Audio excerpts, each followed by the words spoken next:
오늘의 이 말씀을 가지고 유다의 선택이라는 제목으로 은혜를 나누고자 합니다.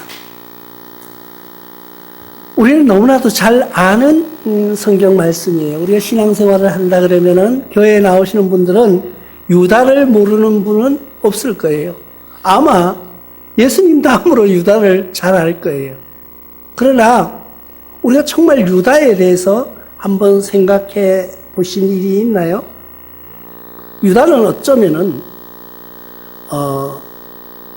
우리가 아주 극한 상황으로 몰고 가 보면은 유다가 예수님을 가장 신뢰하고 믿었던 사람이 제자 중에 한 사람이 아니었을까 하는 생각도 해봅니다.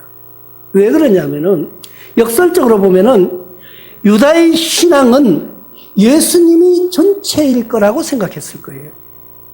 예수님은 죽은 사람도 살리시고 모든 것을 평탄케 하시는 예수님, 물 위로 걸어오시는 예수님, 바다도 잠잠케 하시는 예수님, 모든 것을 지배하시는 예수님께서 그까지 인간들이 어떻게 하겠느냐 하는 생각을 가졌을 수도 있어요. 그래서 예수님을 내가 팔지만은 예수님은 거기에 굴복하지 않을 거라는 믿음이 있었을지도 모릅니다. 그러나 그 성경상에 보면은 예수님 그 사건이 일어나기 전에 유다에게 악한 영이 들어갔다는 말씀이 있습니다. 그러니까 자기 뜻대로도 되지 않는다는 거예요.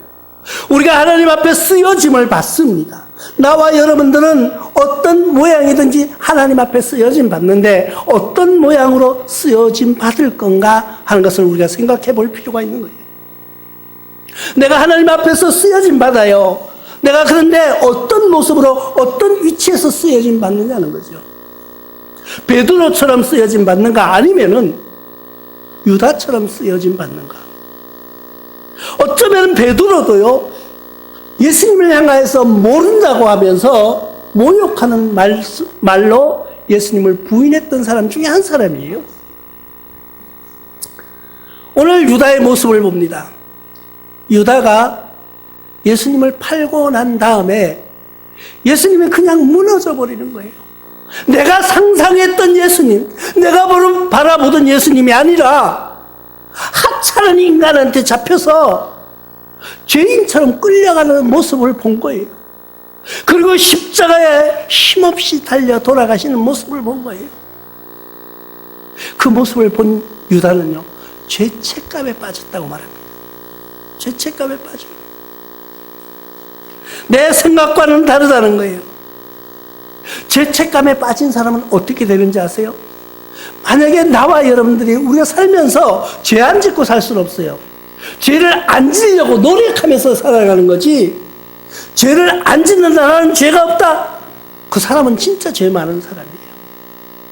그런데 우리가 죄를 지었어, 내가 죄를 깨닫고 나면은요 불안해요. 내가 죄 지은 것에 대해서 불안한 삶을 삽니다. 그래서 시편 기자는 32편 3절을 통해서 이렇게 말합니다. 내가 입을 열지 아니하였을 때 종일 신음으로 내 뼈가 쇠하였도다고 말하고 있습니다.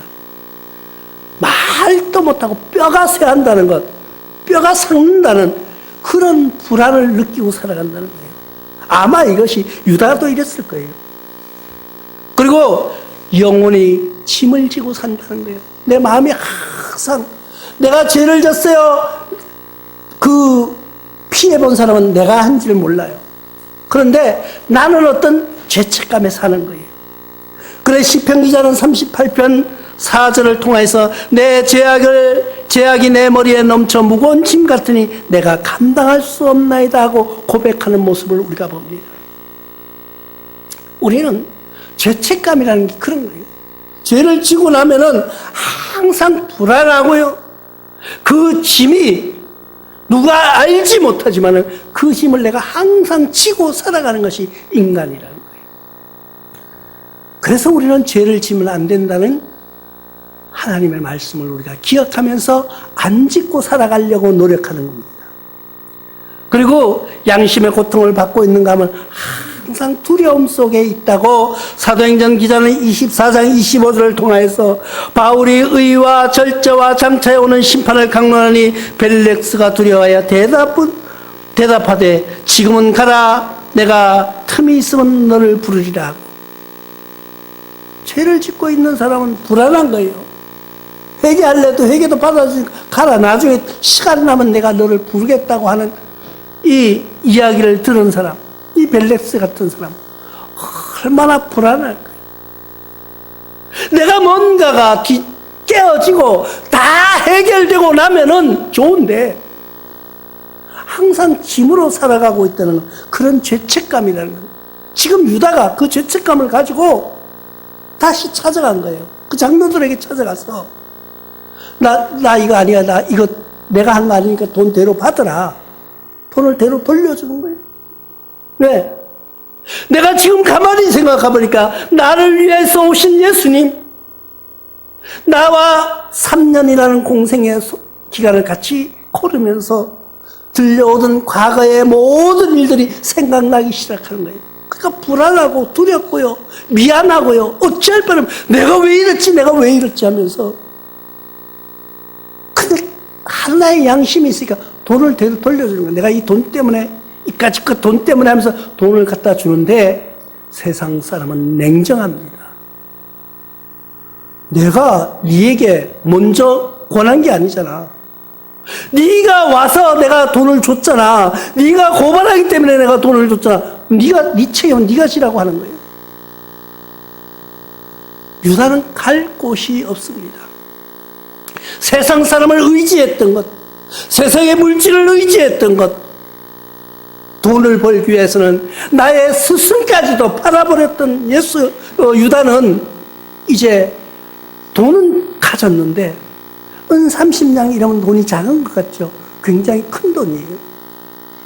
그 돈을 받은 나는 부를 얻은 것 같은데 마음의 죄책감 때문에 너무나도 영혼의 무거운 짐을 지고 살 수가 없는 거예요. 그래서 그걸 해소하려고 돈이라도 갖다 주려고 양심에 조금이라도 덜으려고, 죄를 덜으려고 갔더니 세상 사람은 냉정한 거예요. 돈 필요 없다. 네 죄는, 네 모든 것은 네가 책임져라 하고서 돌려보냅니다. 우리는 그럴 때 어떻게 해야 될까요? 나와 여러분들이 유다의 위치에 있다면 어떻게 해야 될까요? 우리는 퍽떡 기도하며 회개하며 하나님 앞에 무릎 꿇고 뭐 이런 생각할 거예요. 왜? 교회에서 그렇게 배웠기 때문에. 회개해야 된다는 거죠. 사울의 회개가 있습니다.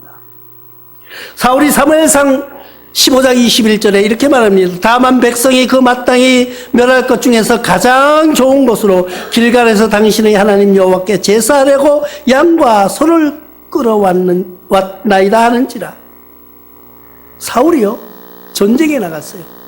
근데 하나님이 뭐라 그러냐면 전쟁에 나가서 그 모든 것을 다 죽이라고 명령했습니다. 그런데 가보니까 너무 좋은 거야. 그래가지고 자기 마음에 좀 안 들고 양이나 소도 좀 이렇게 볼품없는 건 다 죽이고 탐스러운 건 안 죽였다는 거예요. 그 말은 뭐예요? 내가 마음에 드는 것 모든 것 다 태워버리라고 했는데 태우지도 안 하고 죽이지도 안 하고 자기 마음에 드는 건 골라. 인간의 욕심이 있는데, 그런데 그 변명합니다. 내가 이 양과 소를 가져온 거는 하나님께 제사 드리려고 가져왔다는 거예요. 하나님이 그 제사 받으시려고 전쟁에 이끌어낸 것이 아니에요. 그 거짓말이 어디에서 나옵니까? 사무엘상 18절에 이렇게 나옵니다.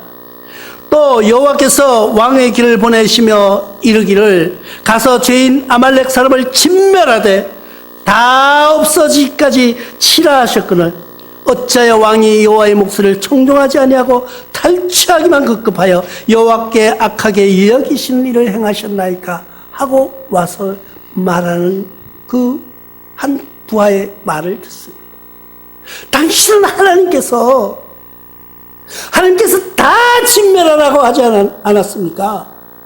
근데 살려두고 자기 거 챙기고 와가지고는 엉뚱하게 변명하는 거예요. 하나님은 변명은 좋아하시지 않는 분이에요. 우리는 어떤 요한의 모습을 봅니다. 요한 앞에 세례요한 앞에 많은 무리들이 몰려옵니다. 어떤 사람이요 하루에 3,000명, 5,000명씩 와가지고 회개하고 그 앞에 세례를 받기 시작하는 거예요. 왜 세례를 받았을까요? 천국이 가까워왔다는 소리를 들은 거예요. 하나님의 나라가 가까워왔다는 소리를 들은 무리들이 불안한 거예요. 이제 살 수 있는 방법이 뭐 있을까? 세례를 받아야 된다. 그리고 세례 요한 앞으로 쫓아가기 시작합니다. 하루에 3,000명씩 와가지고 회개하고 세례를 받기 시작합니다. 마가복음 1장 5절에 온 유대 지방과 예루살렘 사람들이 다 나와서 자기 죄를 자복하고 요단강에서 그에게 세례를 받더라. 모든 사람들이 멀리 있는 사람도 가까이 있는 사람도 다 나와서 쫓아나와서 세례 요한 앞에 와서 내 죄를 잘못했다, 나는 이것도 잘못했고 이것도 잘못했고 이것도 잘못했고 하면서 자기 죄를 다 자복했다는 건 자기 스스로가 말했다는 뜻이에요. 네가 무슨 죄를 지었냐 묻지도 않았어요. 네가 어디서 왔느냐 묻지도 않았어요. 그런데 모두 나와서 자기 죄를 다 자기 입으로 자복하고 세례받기를 원했다는 거예요. 이것을 하나님이 원하시는 거예요. 누구의 강요가 아니라 자기 스스로 자복하기를 원하는 거예요. 사울처럼 변명하는 것이 아니라 또 베드로의 모습을 봅니다. 베드로도 누가복음 5장 8절을 통하여서 시몬 베드로가 이를 보고 예수의 무릎 아래 엎드려 이르되 주여 나를 떠나소서 나는 죄인으로소이다 하니 주님 앞에 무릎 꿇고 엎드려서 나는 죄인입니다. 나는 죄인입니다. 주님을 내가 감당할 수 없습니다. 나는 주님을 따를 수 없다고 무릎을 꿇었다는 거예요. 나의 모든 것은 내가 무릎을 꿇는다는 것은 당신 처분에 맡기겠습니다 하는 거예요. 우리가 세상 뉴스에도 보면요 어떤 사람이 막 어디 가가지고 무릎 꿇리고 막 이렇게 하는 모습을 가끔씩 보는 경우가 있습니다. 무릎을 꿇는다는 건요 그냥 당신 처분에 모든 것을 맡기겠다는 뜻이에요. 나의 모든 것을 내려놓고 당신의 처분만 기다리겠나이다 하고 굴복하는 거예요. 무릎 꿇는다는 것이 그냥 무릎 꿇는 것이 아니라 나의 모든 것을 맡긴다는, 예수님 앞에 모든 것을 맡기는 베드로의 모습. 그러면서 하는 말이 그냥 맡으라는 게 아니에요. 그냥 처분하라는 것이 아니라 나는 죄인이로소이다. 죄인이라는 것을 고백하는 모습을 기억하시기 바랍니다. 탕자의 모습도 봅니다. 우리는 어릴 때부터 이렇게 보면은 교회 학교에서부터 탕자의 비유에 막 선곡도 하고 이러잖아요. 그 탕자가 어떻게 합니까? 누가복음 15장 18절에 내가 일어나 아버지께 가서 이르기를 아버지 내가 하늘과 아버지께 죄를 지었사오니 탕자가 아버지께 돌아와서 하는 말이 내가 아버지께만 죄를 지은 것이다. 하늘에 하나님 앞에도 죄를 지었다는 거예요. 그런데 아버지의 마음은 어땠어요? 그 아들을 묻지도 따지지도 않고 그냥 안아주는 거예요. 내 아들아 살아와서 고맙다. 근데 그 상황을 보면은요 우리가 그냥 성경으로만 딱 보면은요 그 아들이 아주 나쁜 아들이에요. 괘씸한 놈이에요. 그런데 그 아버지는 그 괘씸한 아들을 안아주는 모습을 봅니다. 왜 안아줬을까요? 그 당시 지역의 법을 알아야 돼요. 그 당시 풍습을 알아야 돼요. 그 당시의 풍습은요 아버지께 그렇게 죄짓고 아버지께 불순종하고 아버지를 원망하며 떠나가는 그 아들을 누군가가 길에서 만나 알면은 그를 돌로 쳐 죽여도 죄가 되지 않는 그런 시대의 순간이었어요. 그렇기 때문에 이 아들이 아버지께 살아있는 아버지께 유산을 강탈했어요. 달라 그랬잖아요. 지가 우리가 성경에 보면 아버지 유산을 나누어 주셔서 부드럽게 말했죠. 그게 아니라 아버지께 맨날 떼쓴 거예요. 아버지 유산 달라고. 유산은 아버지가 돌아가신 다음에 주는 게 유산이에요. 살아있는 아버지께 유산을 달라는 건 다르게 말하면 아버지 빨리 죽어라는 얘기. 빨리 죽어. 그래야지 내가 재산 받아갈 건데 아버지가 견딜 수가 없습니다. 그래서 준 거예요. 아들아 내가 너를 사랑하니까 그래 이것 가지고 네가 한번 성공해봐 하고 준 건데 그 재산을 가지고 나가서 이제는 내 세상에 온 것처럼 떠벌리고 자기는 모르고 살아가지만 그 당시 법은 만약에 그런 것을 누가 알았다. 저 녀석이 아버지 살아계신데 아버지의 유산을, 아버지의 재산을 강탈해 나온 놈이야. 그러면은 돌로 때려 죽이고 그 재산을 빼앗아 가도 죄가 되지 않는 시대였다는 거예요. 그러니까 아버지는 돈 잃고 자식 잃은 거잖아요. 그러니까 불안한 거예요. 항상 불안한 거예요. 항상. 그래가지고 해질녘이 되면 길에 가서 이렇게 서 있는 거예요. 왜? 아들이 돌아오는가? 하루도 빼앗기지 않고 아버지는 기다리고 있다는 거예요. 마치 하나님이 우리를 기다리시는 것처럼 매일 기다리는 그 아버지 앞에 나타난 아들이 하는 말이에요. 아버지는 지금 돈은 둘째 쳐놓고 돈은 또 벌면 되잖아. 그렇지만은 아들은 죽으면 못 찾잖아요. 그러니까 아버지 마음은 막 졸여서 매일매일 밤에 잠도 못 자고 먹어도 소화가 안 되는 그런 아버지의 심정 앞에 돌아온 아들이 엎드려서 아버지, 내가 아버지 앞에 잘못한 것뿐 아니라 하나님한테도 잘못했다는 거예요. 그걸 고백한 거예요. 이게 진정한 개인의 회개라는 거예요. 나와 여러분들은 그런 회개를 해보셨나요? 우리는 그런 회개를 하면서 살아가야 돼요. 내가 아버지 앞에만 잘못한 것이 아니라 가만히 생각해보니까 하나님 앞에도 큰 잘못을 했다고 뉘우치는 아들, 그 모습이 탕자예요. 그 아들을 안아주는 아버지. 아버지 심정이 그랬을 거예요. 여러분들이 한번 자녀들을 생각하시면서 이걸 상상해 보시기 바랍니다. 괘씸한 놈이 내가 장롱에 놔두던 적금 통장을 가지고 도망을 가버렸네. 돈은 또 적금 들면 되지만은 아들 거 가서 어디 가서 잘못될까봐 그거 걱정하고 있는데 아들이 돌아온 거예요. 돌아오니까 돈은 생각지도 않나. 아들이 살아온 것만 고마운 거예요. 바로 하나님의 심정이, 하나님의 마음이 우리를 향하는 모습이라는 거예요. 우리가 죄짓고 우리가 항상 탕자처럼 살고 있지만은 돌아와 하나님 앞에 무릎 꿇고 엎드릴 때 하나님은 그냥 기뻐서 우리를 안아주시고, 우리가 뭘 잘해서 우리가 잘나서 안아주시는 것이 아니라 살아와 돌아와서 무릎 꿇는 그 모습을 보시는 하나님. 우리가 그런 하나님 앞에 무릎 꿇을 수 있는 자세가 중요하다는 것을 기억하시기 바랍니다. 그러면 유다의 모습은 왜 그런 모습으로 변질됐을까요? 탐욕 때문이라는 거예요. 탐욕. 왜? 은 30이 나에게 오면은 나는 부자로 살 수 있는데, 은 30이 나에게로 들어오면, 이 당시에 나중에 보십시오. 이 돈을 뭘로 샀어요? 밭에 샀어요. 피밭이라고. 그래가지고 그걸 공동묘지로 삼았다는 거예요. 공동묘지가 한 100평만 가지면 되나요? 안 돼요. 공동묘지는 엄청 큰 땅을 살 수 있었다는 거예요. 이 은 30으로 땅을, 공동묘지를 만들 만한 땅을 살 수 있는 돈이라는 거예요. 이제 그런 탐욕, 그 탐욕 때문에 인간은 우리가 신앙생활 하다가도 아버지 하나님 잘 믿고 따르다가도 돈 때문에 실패하는 분들을 가끔씩 봅니다. 우리는 그러한 욕심으로 살아가지 않기를 바랍니다. 그래 잠언 기자는 1장 19절을 통해서 이익을 탐하는 모든 자의 길은 다 이러하여 자기의 생명을 잃게 되느니라고 말씀하고 있습니다. 우리가 인간이 잘 모든 것을 이루어가다도 잘하다가도 돈 때문에 실패하는 경우가 많이 있습니다. 종종 그런 뉴스를 봅니다.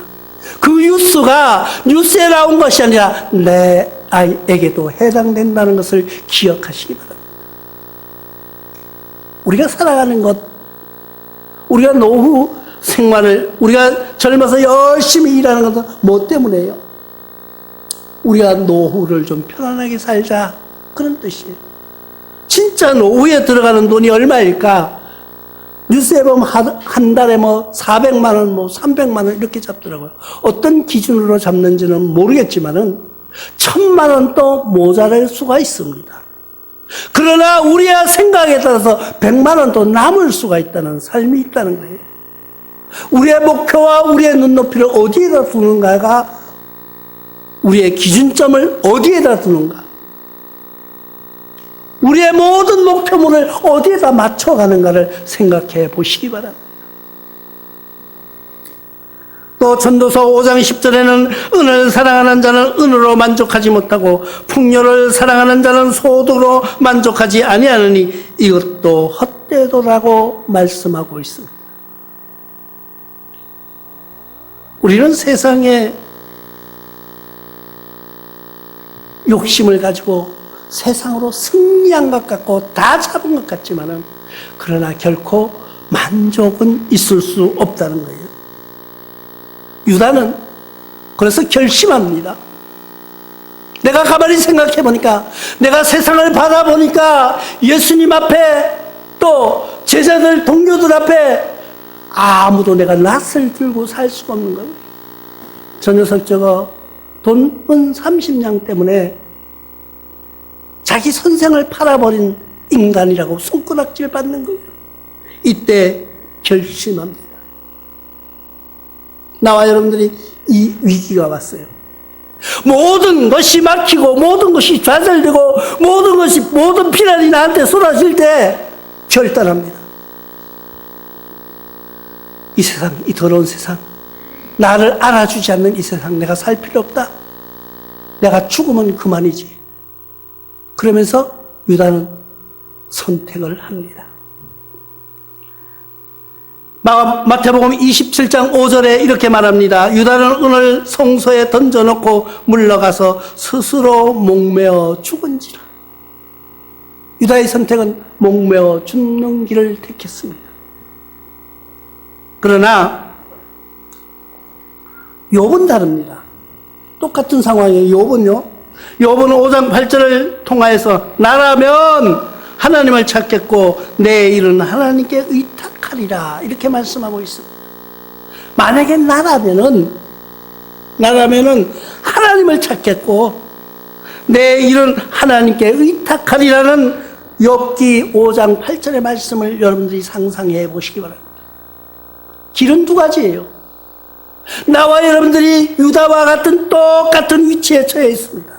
세상 사람으로 비난받고 동료들에게 또 모든 나를 아는 사람이 화살을 나에게 던질 때 여러분의 선택은 무엇을 하시겠습니까? 유다의 쪽을 택해서 목을 매겠습니까? 아니면은 욥의 말씀대로 하나님께 맡기고 의탁하겠습니까?